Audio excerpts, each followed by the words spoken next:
Hello दोस्तों, क्या हाल चाल। चलिए आज हम लोग क्वेश्चन देखेंगे। पिछले वीडियो में आप लोग ने देखा था, थंबनेल में लिखा था नाक डसेगा क्वेश्चन फंसेगा। मतलब उसमें 12 तो उस कहने का मतलब है कि जो वो वीडियो था, जो प्लेलिस्ट का नया वीडियो नई प्लेलिस्ट पर लिए पॉलिटेक्निक प्रीवियस ईयर क्वेश्चंस 2023 के लिए, तो उसमें जो हम लोग के क्वेश्चंस 12 क्वेश्चन हम लोग ने किए थे, 4 फिजिक्स 4 केमिस्ट्री 4 मैथ के। अब फिर हम लोग करेंगे आज फिर भी 10 ही 12 क्वेश्चन आज भी करेंगे, 4 फिजिक्स 4 केमिस्ट्री 4 मैथ के।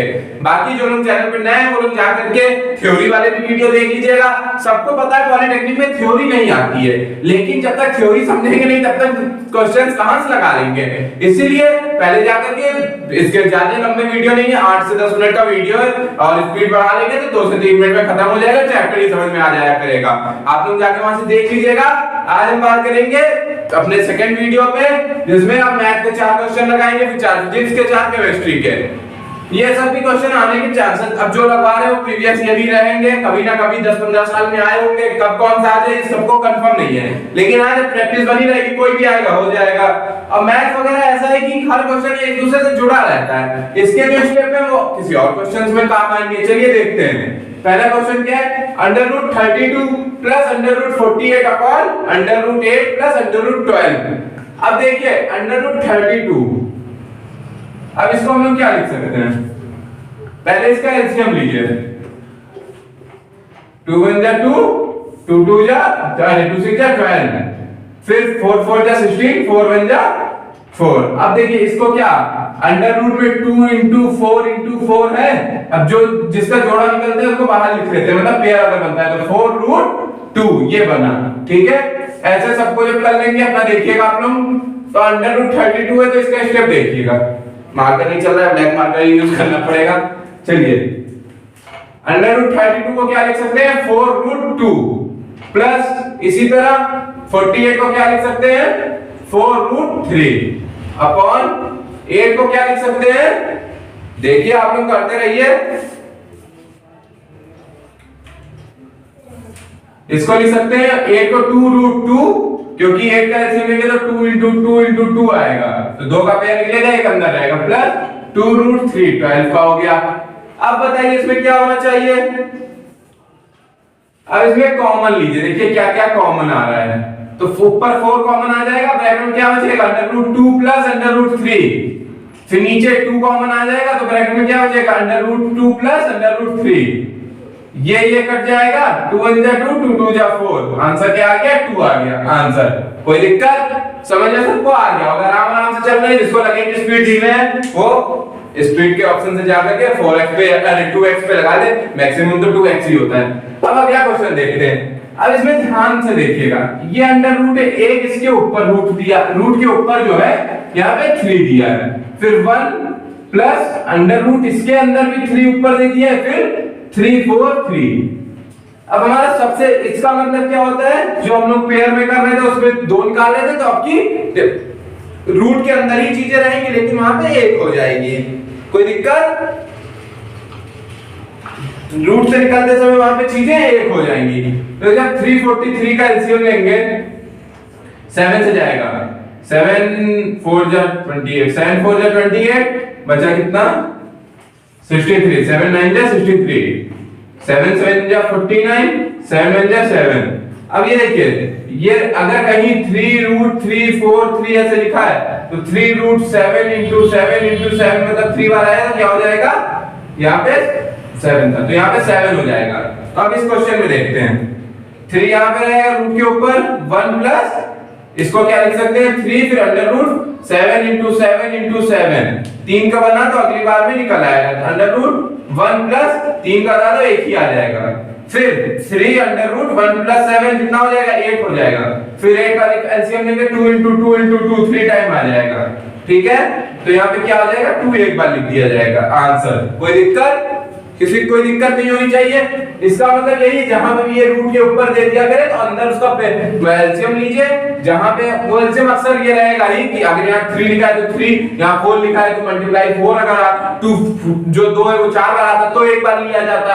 अब जितने बार भी लिखा रहेगा उतने बार में से अगर वो चीज एलसीएम में आ रही है उतने बार तो एक बार उसको लिख लिया जाता है, बस अक्सर मैक्सिमम यही रहेगा कि हाँ कोई ना कोई क्वेश्चन जो भी अगर 3 पूछा है 4 पूछा है तो ऐसे पेयर बनवाएगा 2 3 4 5 जिसका भी होगा 3 या 4 का बना देगा या 3 का बना देगा तो उसमें निकल आता है। चलिए इस तरह से हमारे 2 क्वेश्चन हो गए। अगला क्वेश्चन पे बात करते हैं, इसको इरेज करते हैं। हो गया। चलिए अब अगला क्वेश्चन देखते हैं। यदि under root 75.24 plus x is equal to 8.71 हो तो x का मान ज्ञात करें। बड़े लंबे कैलकुलेशन वाला सवाल आ गया, समय लगेगा। चलिए देखते हैं। अब यहां पे क्या दे रखा है, सॉल्व देखते हैं। Under root 75.24 plus x is equal to 8.71। अब एक बात बताइए, कहीं पे अगर x square is equal to 25 लिखा रहता था तो x बराबर अंडर रूट 25 कर देते थे। तो अगर x बराबर अंडर रूट 25 है तो अंडर रूट 25 बराबर x मान लेते हैं अगर कहीं है तो 25 बराबर x स्क्वायर हो जाता है। अब वही कंडीशन देखिए, ये वाला हिस्सा क्या है, अंडर रूट है, तो अगर अंडर रूट हटाएंगे तो यहाँ स्क्वायर आ जाएगा। 75.24 प्लस x इक्वल टू 8.71 का होल स्क्वायर। यही स्टेप समझना है क्वेश्चन में, सबसे मेन इस क्वेश्चन में यही स्टेप था कि अगर इधर स्क्वायर है तो इधर अंडर रूट का है, जहां स्क्वायर रहता था तो इस तरफ अंडर रूट हम लोग कर देते थे, अक्सर मैथ पढ़े तो किए होंगे। और अगर इधर अंडर रूट है तो इधर स्क्वायर कर देना है। अब 8.71 का स्क्वायर हो जाएगा, इसका 75.864 3 डिजिट तक लिया जाता है 75.864। तो यहाँ क्या 75.24 प्लस x हो जाएगा। अब अगर मैं x की वैल्यू यहाँ पे निकालनी थी, इस क्वेश्चन में क्या है, x का मान ज्ञात कीजिए। तो x बराबर 75.864 माइनस ये वाला हिस्सा प्लस का हो जाएगा माइनस ना 75.24। अब x बराबर देख लेते हैं, x बराबर इसमें से इसको माइनस कर देंगे तो 4 का 4 और 6 में से 4 गया 2 और 8 में से 2 गया 6.0। किसी कोई दिक्कत 0.624 कोई दिक्कत, सबको समझ में आ गया होगा। इस क्वेश्चन में बस यही करना था, यहाँ पे अंडर रूट था तो इधर स्क्वायर कर दिया गया अगले स्टेप में, उसी से पूरा बस x को इधर वैल्यू तो इधर भेजा तो माइनस हो गया, बस हो गया, कोई दिक्कत नहीं है। अगला क्वेश्चन देखते हैं। आना बेसिक क्वेश्चन ही है, जो लोग समझ में बहुत टफ क्वेश्चन आता है ऐसा कुछ नहीं है, नॉर्मल क्वेश्चन रहता है, छोटे क्वेश्चन में कॉन्सेप्ट छिपा रहता है। अगर बच्चा प्रैक्टिस किया है, कॉन्सेप्ट भी नहीं, अगर प्रैक्टिस है आपकी उस क्वेश्चन पे तो ही लगा पाएंगे। क्वेश्चन बहुत इजी होगा, घर पे आके देखेंगे अरे सब आता था, लेकिन जब प्रैक्टिस ही नहीं किए थे तो नहीं होगा। इसीलिए एक बार देखिए और खुद से कॉपी पे लगाइए, ये नहीं देख लिए तो हमको आ गया, एक बार जब कॉपी में लगाएंगे तो ही समझ में आएगा। आगे देखते हैं, आया 2 की पावर 4 अंडर रूट में, तो अंडर रूट कहीं पे होता है, अंडर रूट 8 है तो क्या इसको 8 की पावर 1/2 लिख सकते हैं, क्योंकि अंडर रूट की जो पावर होती है वो 1/2, अगर अंडर रूट हटाएंगे तो उसकी पावर 1/2 लिख देते हैं। तो यहाँ पे 2 की पावर 4 की होल पावर 1/2, ठीक है, प्लस यहाँ 3 है तो अब 64 का फिर वही देखेंगे, तो मेरे ख्याल से 64 को जब करेंगे 4 से ले जाइए, 4 1 4 2 जाए 4 4 1 जा 4 2 गया 4 6 जा 12 4 4 जा 16 4 1 जा 4 का 3 बार पेयर बना, तो यहाँ क्या, हाँ ठीक है 64 था, तो अब इसको क्या रूट में लिखेंगे तो इसकी क्या आ जाएगी 64 आ जाएगी। किसी को कोई दिक्कत नहीं होना चाहिए। 4 की पावर 3 की होल पावर 1/3, कोई दिक्कत। अब देखिए मेरे कहने में मतलब क्या, ये 3 3 कट जाएगा, बचेगा सिर्फ 4 ही, लेकिन यहाँ पे चलिए ठीक है आपके हिसाब से जैसा आप समझ रहे हैं ये 3 बार लिख लेते हैं, अंडर रूट आगे 4 into 4 into 4, अगली बार में सिर्फ एक 4 बचेगा, यही समझते हैं ना। बस वही चीज 2 की पावर 8 में, 2 की पावर 8 में 2 की पावर 8 कितना हो जाता है। और एक स्टेप और देख लीजिए, 2 अगर यही 4 है तो इसको पावर में 1/2, अगर अंडर रूट में कुछ नहीं लिखा रहता है ऊपर तो पावर 1/2 होती है, लेकिन अगर आगे कुछ लिखा है तो पावर उसको बटे में कर दी जाती है। तो 2 की पावर 8 की होल पावर, ये जो आगे का है 4 1/4, ये स्टेप होता है। ये मैं इस जगह बताना चाह रहा था, लेकिन मैं सोच रहा हूं आगे बताइए। अब दोनों स्टेप समझिए, अब 2 की पावर 4 है तो 2 1 जा 2 2 2 जा 4, ऐसे ना समझ में आए तो एक और स्टेप देखिए, 4 हो गया, इसकी पावर 1/2, तो 4 का ऊपर मल्टीप्लाई हो जाएगा, तो 2 की होल पावर 4/2, कोई दिक्कत नहीं होनी चाहिए। अब आगे 3 बार लिखा है, आगे 3 है तो एक बार लिख दिया जाएगा, प्लस 2 की पावर 8 को ऊपर मल्टीप्लाई करेंगे तो 2 की पावर 8/4, अब तो काट लेंगे, 2 1 जा 2, 2 2 जा 4, 4 1 जा 4, 4 2 जा 8, तो 2 की पावर 2 प्लस 4 प्लस 2 की पावर 2, अब तो कर लो, 2 2 जा 4 प्लस 4 प्लस 2 2 जा 4, स्टेप लगाते चलूं कि आप लोग समझते जाए, इतना नहीं समझते तब क्या समझेंगे। चलिए 4 4 जा 4 4 8 और 4 12, आंसर कितना आ गया, 12 आ गया, कोई दिक्कत। एरो बना दूं, नहीं तो कहेंगे सर जी स्टेप 1 में मिल गया, समझ नहीं आ रहा। चलिए ठीक है, कोई दिक्कत नहीं। इसका आंसर ये, इसका आंसर ये, जल्दी से स्क्रीनशॉट ले लीजिए, ये सब क्वेश्चन घर पे बैठ के लगाना है, समझ में समझना यहाँ पे, फिर कॉपी उठा के लगाना है। बाकी फिजिक्स केमिस्ट्री में खुद बोलता हूँ मत लगाइए, बस एक नजर देख लीजिए। लेकिन जो मैथ वाला टॉपिक है, ये मैंने 4 क्वेश्चन बताए हैं, अरे यहाँ 3rd था, यहाँ 4th था, मैंने 4 क्वेश्चन बताए, रोज 4 क्वेश्चन, रोज के हर दूसरे दिन पे 4 क्वेश्चन आप लोगों को मिलेंगे, फिजिक्स के 4, केमिस्ट्री के 4, मैथ के। फिजिक्स केमिस्ट्री बस एक नजर देखना है और मैथ वाले चारों लगाने हैं। 4 क्वेश्चन 5 मिनट लगेगा, निपटा दीजिएगा, हो सकेगा तो इससे रिलेटेड लगाइए, नहीं तो ये 4 क्वेश्चन जरूर लगाने हैं। गारंटी है कि आपको सरकारी कॉलेज मिलने लायक बना देंगे अगर कोई कुछ नहीं पढ़ा है तो। चलिए ये क्वेश्चन हो गया, अब इसका रिवाइज करते हैं, फिर फिजिक्स पढ़ेंगे, फिर केमिस्ट्री पढ़ेंगे। मैथ के 4 क्वेश्चन इस वीडियो में हो गए, फिर आगे बात करते हैं। चलिए अब हम लोगों ने नोट कर लिया है, मैंने नोट कर लिया, हम लोगों ने क्या, मैंने नोट कर लिया। अब 4 फिजिक्स के हो गए थे, अब 4 मैथ्स के हो गए थे, अब 4 फिजिक्स के करेंगे, फिर 4 केमिस्ट्री के करेंगे।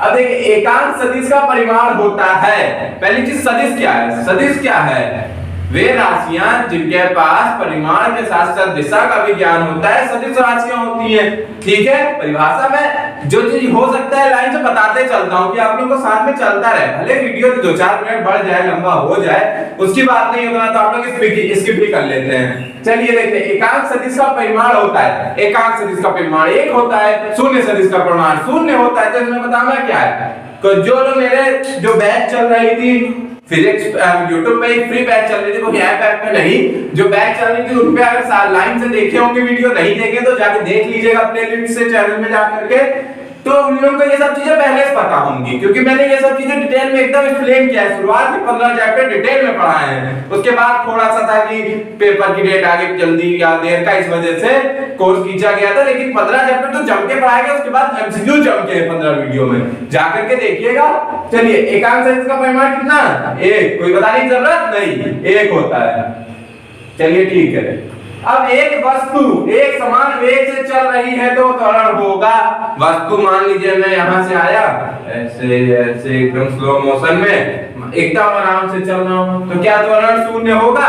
या बाइक है आप चला रहे हैं 0 की स्पीड पे, अरे 20 की स्पीड पे एक आराम से, कोई डिजिटल मीटर वाला लीजिएगा, एनालॉग और डिजिटल समझते हैं, जहाँ पे ये सुई वाले मीटर होते हैं, सुई वाले मतलब ऐसे बोल रहेगा, ऐसे सुई रहेगी, या घड़ी देख लीजिए अपनी, उनको बोलते हैं एनालॉग, एनालॉग मतलब एनालॉग मीटर बोलते हैं, एनालॉग घड़ी बोलते हैं, जो सुई वाली रहेंगे एनालॉग, और जो डिजिटल जो जिसमें नंबर लिख के आता है वो क्या, उसको डिजिटल बोलते हैं। एनालॉग और डिजिटल समझ में आया?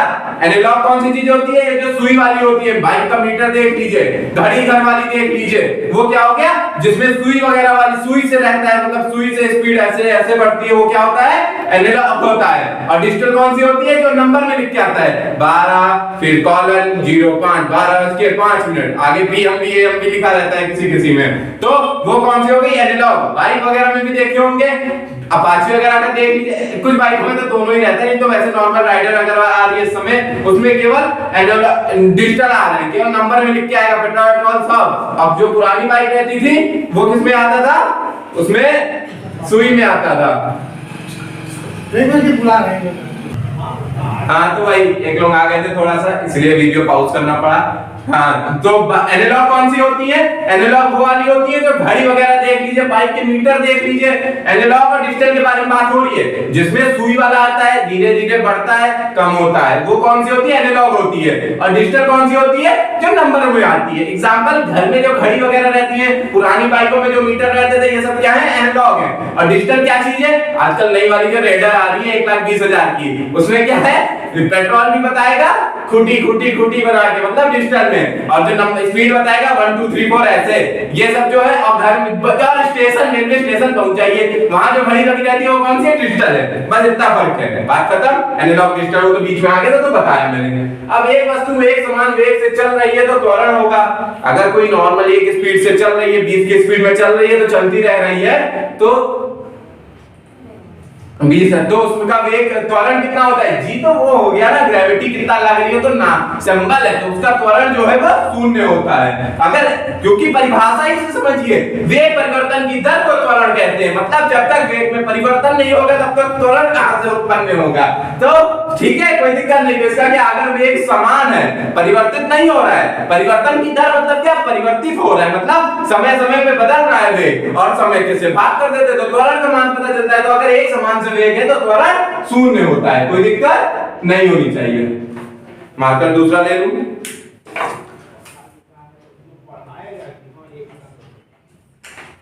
हाँ, ये शून्य और ये एक। अगर 1 केजी बराबर है, 1 केजी जो होता है 1 किलोग्राम 1 न्यूटन के बराबर या 980 डाइन के, तो 1 केजी जो होता है तो सब मात्रक ही, तो 1 केजी जो है वो 980 डाइन के बराबर होता है।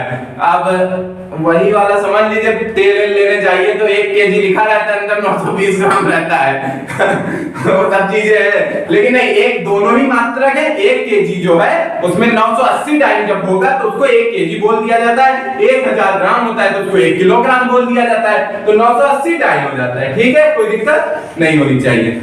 सब मार्कर ही यार, इंक डालना मैं भूल गया। चलिए 980 डाइन होता है, कोई दिक्कत नहीं होनी चाहिए। अगला देखते हैं, अर्घ मात्रक है। अर्घ किसका मात्रक है? कार्य का या शक्ति का? तो अर्घ जो है वो कार्य का मात्रक है। किसका मात्रक है? कार्य का मात्रक है। मतलब इसका छोटा मात्रक, बड़ा मात्रक, भाई सीजीएस एमकेएस इन सबकी पद्धतियों के हिसाब से इसका ये मात्रक, जैसे सेंटीमीटर मीटर है तो सेंटीमीटर दूसरे का मीटर, उसके हिसाब से अर्घ किसका मात्रक है? कार्य का मात्रक है। चलिए 4 फिजिक्स के भी क्वेश्चन हो गए, अब बात होगी केमिस्ट्री के 4, इसको इरेज करते हैं। स्टार्ट। चलिए अब अगला फिजिक्स के हो गया, अब केमिस्ट्री के 4 क्वेश्चन देखते हैं। अब यहाँ पे क्वेश्चन क्या है? क्वेश्चन नंबर 9, NaCl का पीएच मान है।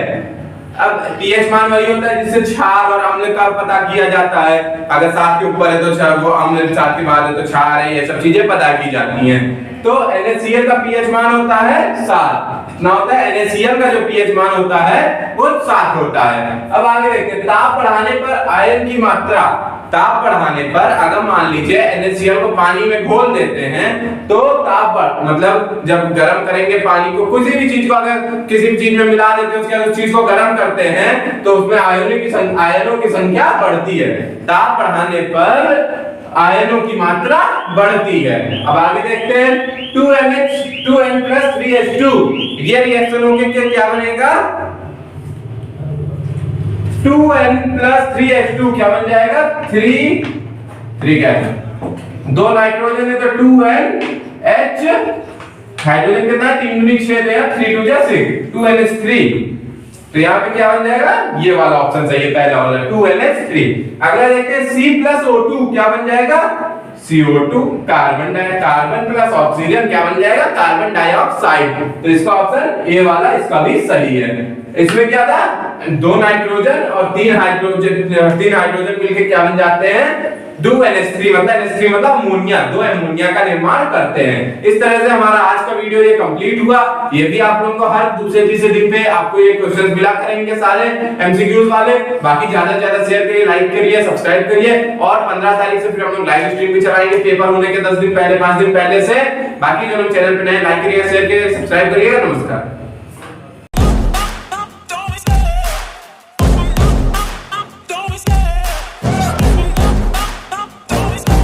I love love the chase and the hunt, and I set the pace when I'm running. I always take what I want and I always give it 100. Don't need a bank, no I'm funded. Play the game like it's nothing. I'm always thankful for something. Don't take for granted, stay humble. Now wake up!